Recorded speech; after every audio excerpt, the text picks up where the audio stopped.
Shalom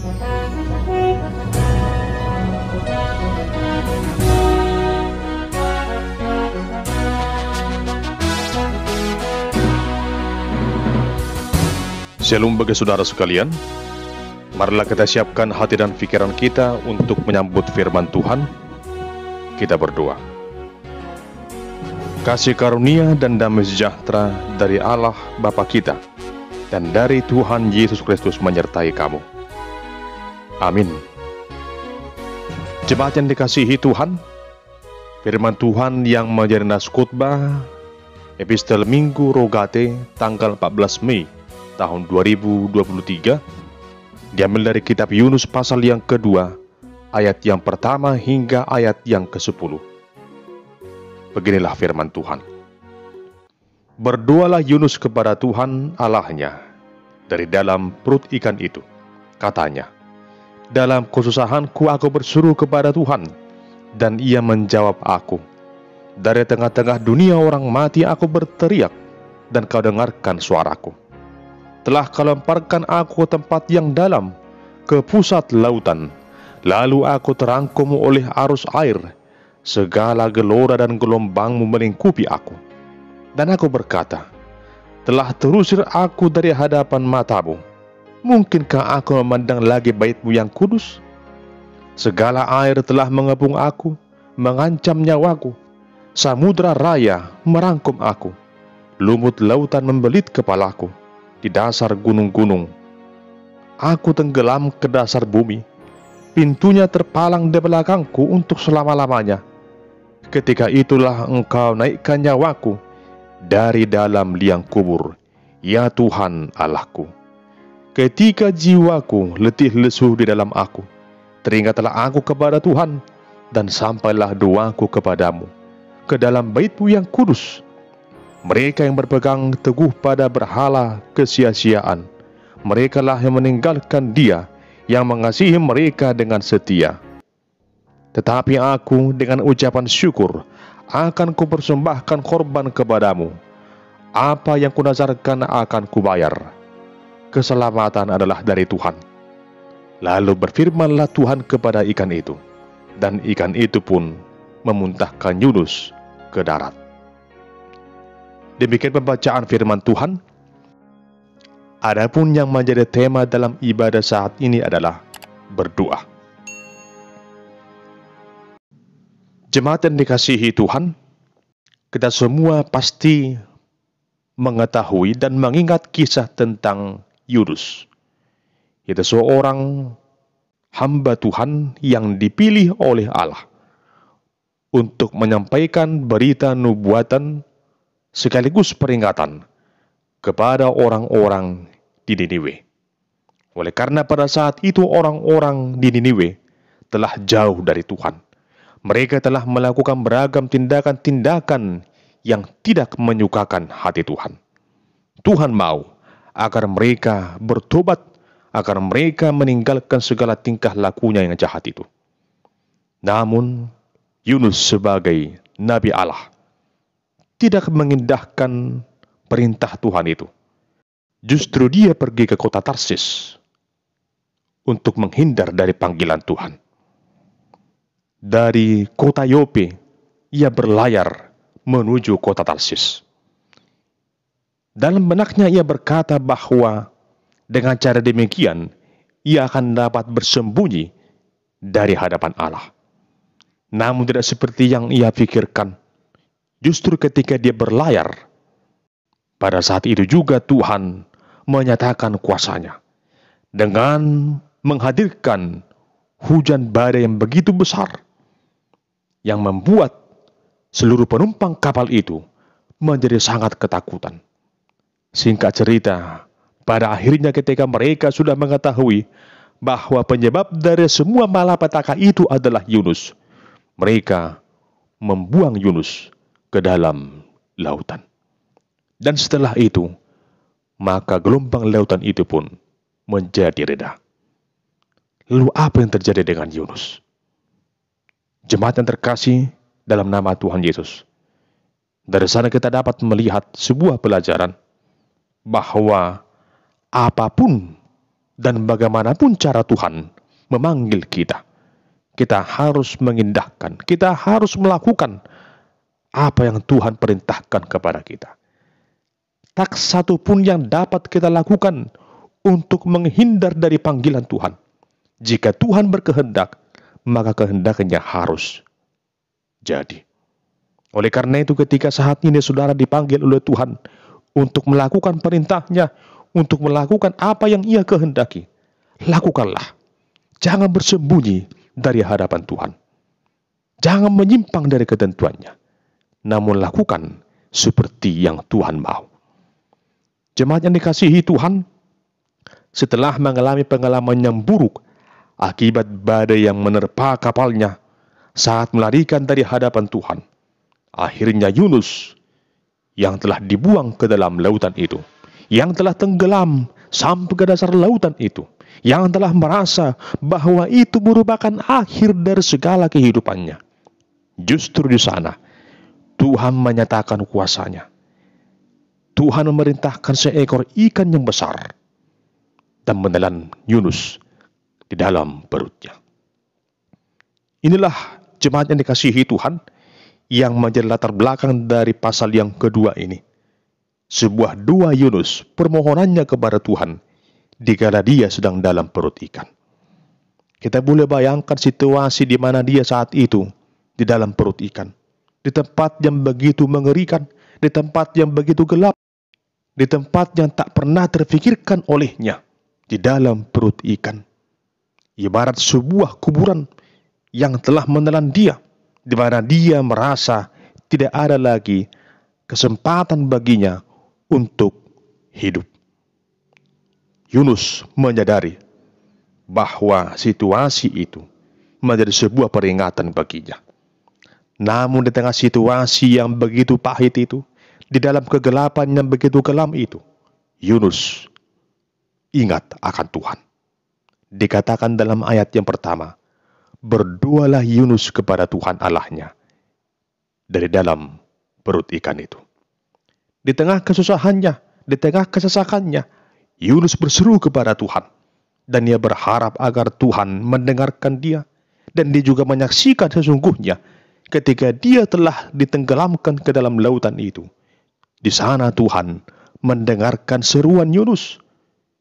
Tuhan mengutus seekor ikan yang besar untuk menyelamatkan Yunus dari jeritan akibat penderitaan yang ia alami itu. Ia telah merasa bahwa ketika dia dilemparkan ke dalam dasar lautan yang paling dalam itu merupakan akhir dari segala perjalanan hidupnya. Namun Tuhan justru menyatakan kuasa-Nya. Samudra raya yang merangkum tubuh Yunus pada saat itu, lumut lautan yang membelit kepala Yunus di dasar gunung-gunung, tenggelam ke dasar bumi, bahkan ibarat pintu yang terpalang untuk selama-lamanya. Namun di tengah situasi yang sulit itu, Tuhan menyatakan kuasa-Nya. Jemaat yang dikasihi Tuhan, apa yang dapat kita lihat dari kisah ini adalah yang pertama, bahwa cinta kasih Tuhan lebih besar dari murka-Nya.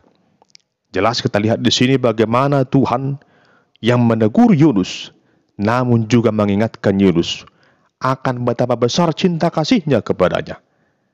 Tuhan menyelamatkan Yunus di dalam perut ikan. Jemaat yang terkasih, inilah menjadi sebuah perenungan bagi kita, agar kita tetap berlaku adil, berlaku baik, hidup dalam kebenaran di hadapan Tuhan. Walaupun sebenarnya kita sering melakukan hal yang jahat, jatuh dalam dosa, dan Tuhan murka dengan keberdosan kita, namun ketahuilah, kasih Allah jauh lebih besar dari murka-Nya.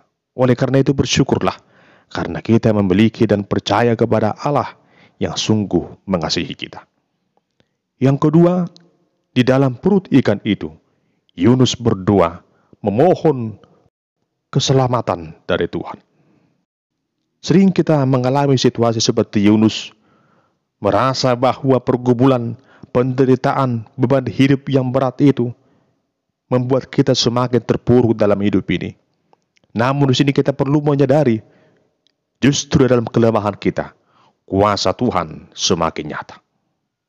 Ini merupakan suatu perenungan baik kita dalam epistel Minggu Rukati ini, bahwa berdoa merupakan jawaban satu-satunya yang paling tepat bagi setiap orang yang mengalami kesusahan di dalam hidupnya. Yunus tahu itu dan memilih jalan yang tepat itu, yaitu berdoa. Di luar daripada doa, tidak ada lagi yang dapat ia lakukan di dalam penderitaannya itu. Oleh karena itu, mari kita tetap bertekun dalam doa. Jangan pernah jemu-jemu atau berhenti untuk berdoa. Namun tetaplah bertekun dalam doa sampai Tuhan mendengarkan dan menjawab seruan doa-doa kita. Yang ketiga, kita perlu merenungkan isi doa dari Yunus. Di sini dijelaskan bagaimana dia merasakan dan menyadari bagaimana tindakan kasih dan kuasa yang Tuhan nyatakan dalam kehidupannya, sehingga ikan itu menelan Yunus. Di sini dapat kita lihat bagaimana sesuatu yang terjadi dalam hidup ini tak terlepas dari kehendak dan kuasa Tuhan. Oleh karena itu, tak seorang pun manusia yang sanggup menolak kehendak Tuhan. Yang keempat, kita perlu merendahkan diri kita di hadapan Tuhan. Seperti Yunus, dia sungguh-sungguh menyadari bahwa dia adalah manusia lemah. Oleh karena itu kita juga harus seperti itu. Jangan angkuh dalam hidup ini. Jangan menjadi orang yang sombong. Namun kita harus mengingat akan segala kebaikan, akan segala kemurahan Tuhan. Ingatlah bahwa kita ini sesungguhnya tidak ada apa-apanya di hadapan Tuhan. Seperti Yunus yang berdoa dari dalam perut ikan itu, meminta keselamatan dari Tuhan, dan juga menyaksikan bahwa keselamatan adalah dari Tuhan. Akhirnya dikatakan dalam ayatnya ke-10, Tuhan berfirman kepada ikan itu, dan ikan itu pun memuntahkan Yunus ke darat.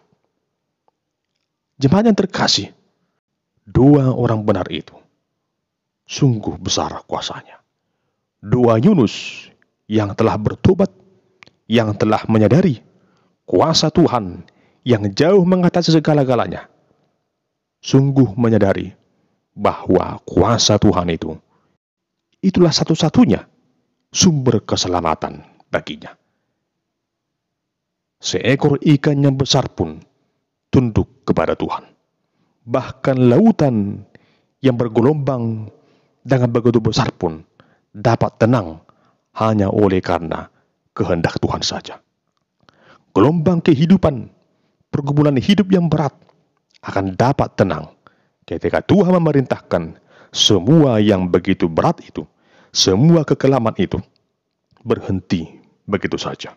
Hanya Tuhan yang sanggup meneduhkan situasi yang sulit, gelombang kehidupan di dalam kehidupan ini. Hanya Tuhanlah jawaban atas doa-doa kita. Jemaatnya terkasih, Martin Luther pernah mengatakan bahwa doa adalah napas hidup orang yang percaya.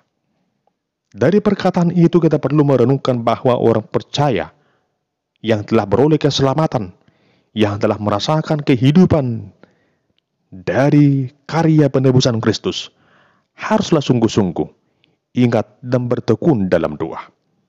Tanpa doa, maka segala pekerjaan akan menjadi sia-sia. Tanpa doa, maka segala yang kita harapkan tidak akan mendatangkan kebaikan bagi kita. Tanpa doa, sesungguhnya kita bukanlah orang yang telah bersyukur akan keselamatan kita.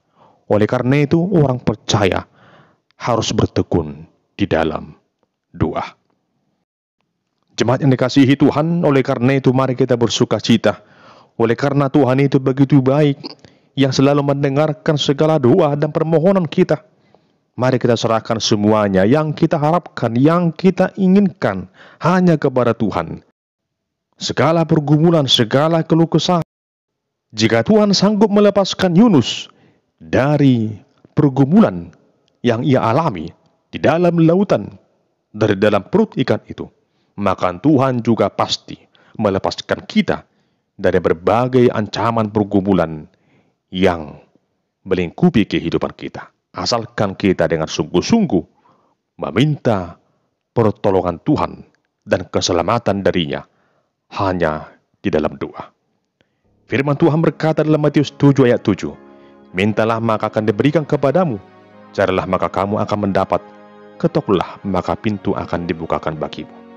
Karena itu, mintalah, carilah, ketoklah, Tuhan akan mendengarkan doa setiap orang yang sungguh-sungguh berdoa dan percaya akan kuasa doa itu.